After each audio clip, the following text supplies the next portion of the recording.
hii mambo ya bunge la mwananchi iko very clear. Unless wewe uko bunge la mwananchi, sisi hatujanunuliwa. Hakuna kiongozi yote ambaye ametulipa tukuja hapa kupiga siasa za upuzi. Wewe acha nikwambie, wewe kauli nunuliwa, mimi kwanza na kuaddress nikikutaja wewe Ogatuoni. Sijui wewe Ogatuoni wewe.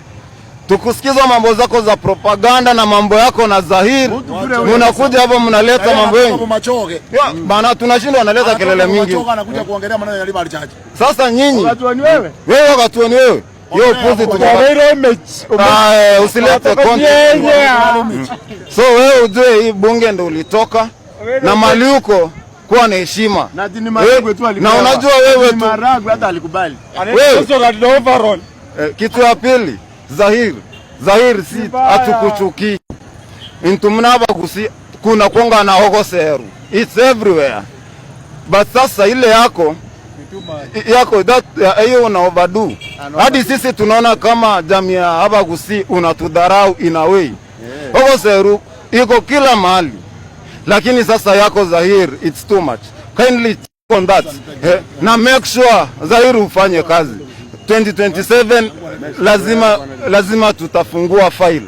Tutataja wale watu wote wamefanya kazi, tuwapatie another chance.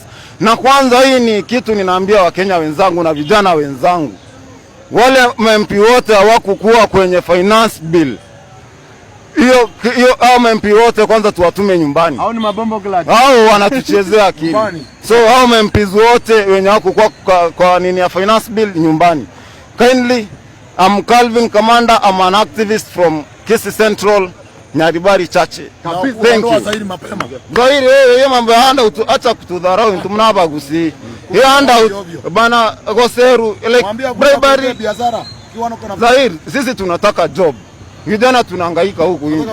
Unataka kuwa sikae. Mimi I'm very tall huku, lakini serikali unajua unapotana. Wewe nakwambia sasa wewe Zahiri tunataka kazi. Thank you.